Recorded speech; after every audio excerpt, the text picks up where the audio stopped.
vous plaît. Oh, le chef. Vous voulez bien vous réunir, s'il vous plaît? Il m'en manque. Thomas. Cédric. Aujourd'hui, donc pas d'accident de travail. Hier, je vous ai mis un affichage sur la marche arrière. Ça tombe bien parce que hier, il y a eu un petit incident sur le parking de l'île Jourdain. Donc, soyez vigilants quand vous reculez, quand vous repartez. Voilà. La conquête. Donc, nous avons fait un chiffre d'affaires de 507 € hier sur l'île Jourdain. Donc, félicitations. Une belle vente de 155 €. Félicitations. Bravo Thierry. Le TMJ aujourd'hui, Seb? 79%. Bon, Bien 79%. sûr, on se blague là par contre. En colis, c'est plus? Ça vous paraît plus? 79%. Ah non, mais attends. C'est une blague. Non, en papier, c'est pas possible. Ah non, on est au moins à Par contre, il y a un souci au niveau du TMJ depuis quelques temps. D'accord. Sauf que les chiffres qui nous sont affichés ne correspondent pas du tout à la réalité. Mais si Paul, Ah non, non, je pour t'assure enlever que de non. l'emploi, les 79 aujourd'hui en TMJ, c'est pas Le possible. TCD qui fait la différence, certainement. Bon, Non mais après, le test, c'est le je- logiciel. Je pense que c'est le logiciel. C'est le logiciel. Au code de la route. Alors depuis 2017 jusqu'à maintenant, il y a eu 1200 candidats. Voilà. Donc c'est bien, voilà, donc c'est des bien. choses qui fonctionnent bien. Le code Factéo pour les sites a été changé hier. Est-ce que tout le monde est OK? Pardon, de quoi? Le code Factéo site. Qu'est-ce que c'est que ça? Hier, il y avait des difficultés. Hier, c'était un petit souci important puisqu'on n'a pas pu partir en tournée. Eh bien, très bonne tournée à tous et à Allez, tout à ouais, l'heure. merci. Ouais, j'arrive. Je vais aller faire ma formation. Je vais boire le café. De la 9 à la 7. Tout est cadencé, tout est minuté. Tout est une question de cadence. Comme à l'usine. On ne compte que 2 minutes pour charger les colis alors qu'il en faut 5 ou 6. Tout est calculé au rabais.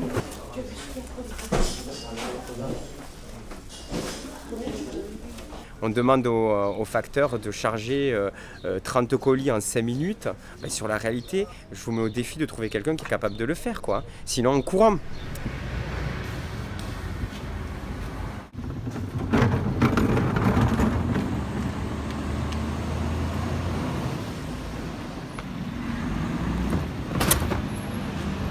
Les cadences qu'on a sont dignes d'un athlète de haut niveau. La ville de Paris, dans ses contrats, il donne au moins 10 ans. Le premier critère d'attribution des marchés de la ville, c'est le prix.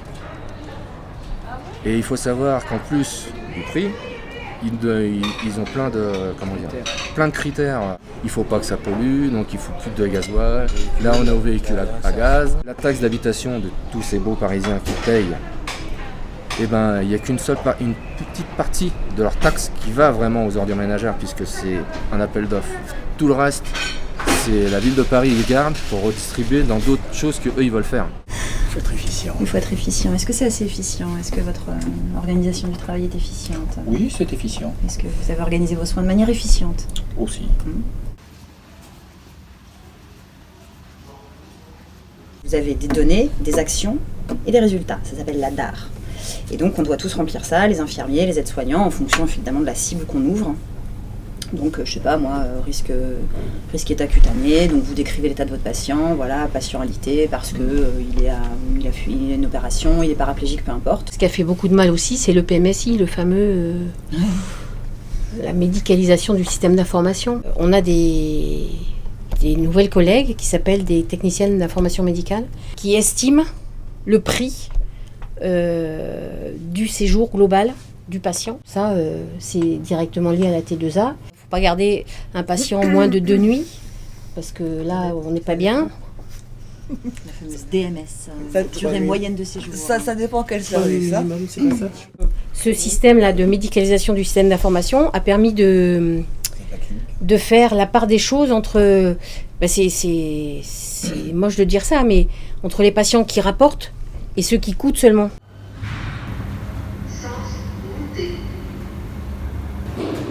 On est censé être le meilleur CHU de France, là, d'après le point.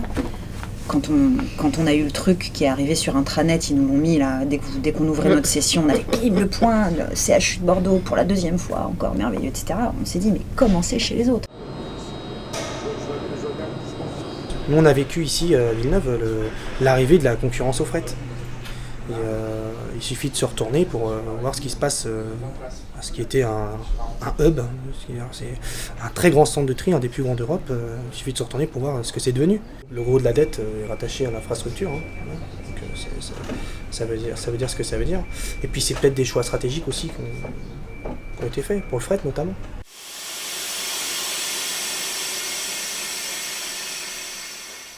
Le jeune qui était rentré, on lui a dit « tu changes la semelle à moins d'1 centimètre ». Le jeune prenait les semelles, elle faisait moins d'1 centimètre, il a changé. Un jour, en passant, je vois le jeune, il avait une semelle de frein qui était aussi fine qu'une feuille à papier. Les semelles de frein tombaient dans le tunnel Gare de Lyon. Ça aurait pu faire un accident mortel. Pourquoi ? Parce qu'on n'a pas expliqué aux jeunes que quand la semelle était surusée, c'est qu'il y avait un autre souci et qu'on devait faire le lien. C'est ça la transmission de savoir. Et effectivement, la transmission de savoir, c'était l'ancien qui expliquait, quand c'est usé comme ça, c'est qu'il y a une autre cause, c'est que ça a une autre maladie. Voilà, il faut chercher. Les jeunes, maintenant, il faut qu'ils soient productifs très vite. Leur expliquer le fond de leur travail, ça, on s'en fout. Aujourd'hui, celui qui remplace ma semelle de frein, il ne sait pas comment fonctionne le système de frein. Là, on est dans le site de Pellegrin, CHU Pellegrin sur Bordeaux. Ça représente ici 6800 agents sur le site. Divisé pour mieux régner, ici, c'est le top ici. Parce qu'en fait, tu as un étage, tu as 3 ailes. Et en fait, par aile, tu as 2 infirmières. Elles ne communiquent pas par aile, par les ailes, tu sais. Donc c'est compliqué pour les faire bouger ensemble. Nous, on essaye effectivement, quand on va dans les services, à revoir toutes les équipes ensemble. Il faut reprendre le sens du travail, le sens du travail d'équipe.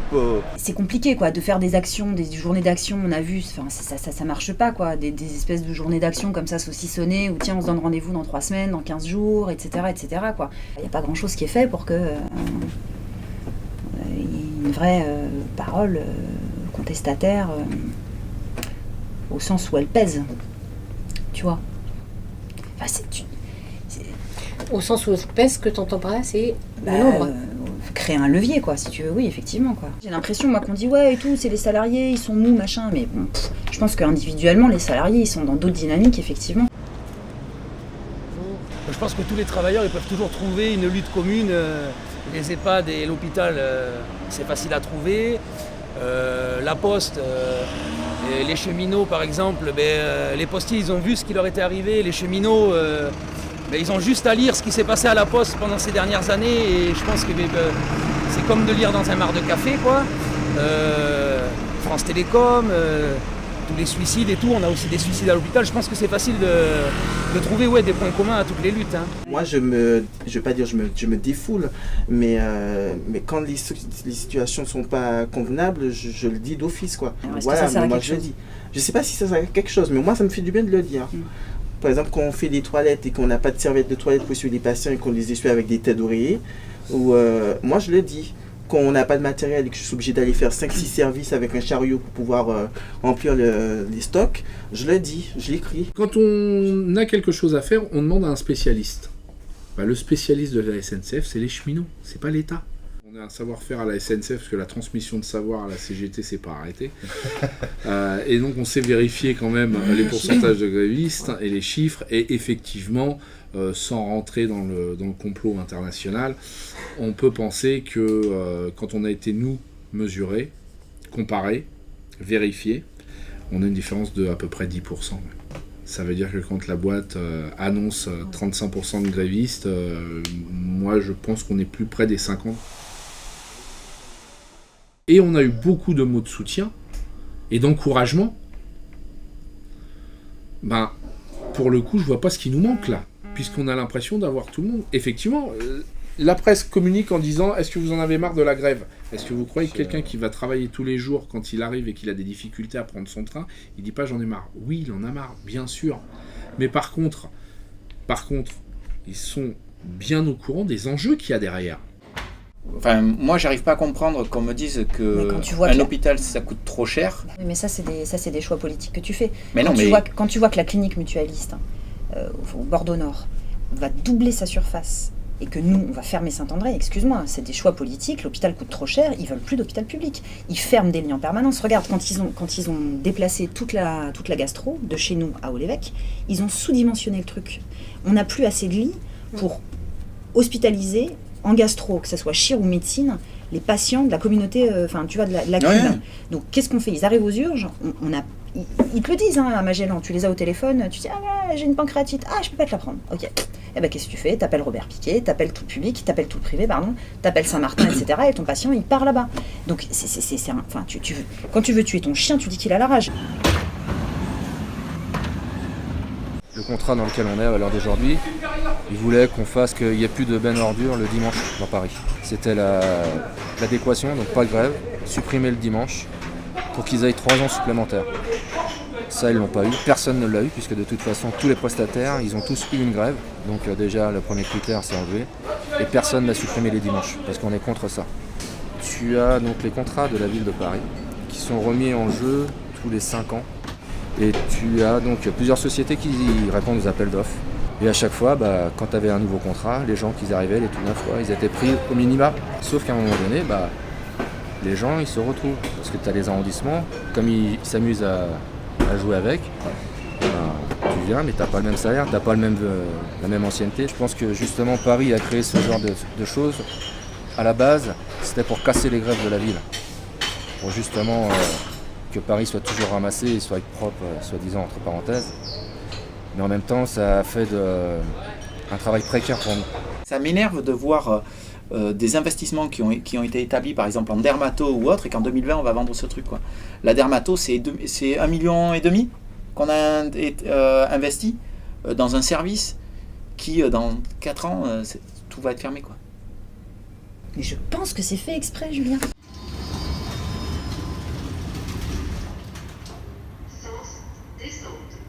À l'hosto, quand tu veux acheter donc le matériel, etc., quand il faut acheter par exemple des brancards, ou la chaise percée dont parlait Kevin tout à l'heure. Donc en fait, il y a un petit service qui s'occupe de ça, un service administratif, et ceux qui passent, en fait, qui démarchent, donc les labos, les trucs, etc., ils font des devis, machin. Ils ont je sais pas, la TVA, je sais pas, 20%. Tu te rends compte, le truc de dingue par rapport au privé quand ils achètent. C'est un truc de malade. Tout ce que tu achètes quand tu es public, à une entreprise privée, ça te coûte 20% plus cher que si tu... Non, mais, pourquoi? Je sais pas, tout est comme ça, quoi. Tu vois donc, assurer les missions de service public, c'est ce que présente, par exemple, lors de la réforme, dire oui, mais on a des entreprises privées qui assurent du service public. Donc, moi, c'est vrai que je suis pas fan de ce terme-là, parce que c'est la porte ouverte à tout. Voilà. Nous, on fait du service public. On n'assure pas des missions de service public. Pour moi, on fait du service public. Et pour moi, c'est différent. Parce que quelqu'un qui assure le service public, qui assure des missions de service public, c'est-à-dire qu'il a été missionné par l'État ou c'est une sous-traitance. Voilà. Moi, je préfère dire que je fais du service public. Parce que pour moi, c'est important. Voilà. C'est un devoir. Nous sommes le service public. C'est nous. Exactement. Sommes le service public. Nous sommes le service public. On a une espèce de maillage social. Et c'est en ça que je considère que c'est une mission de service public.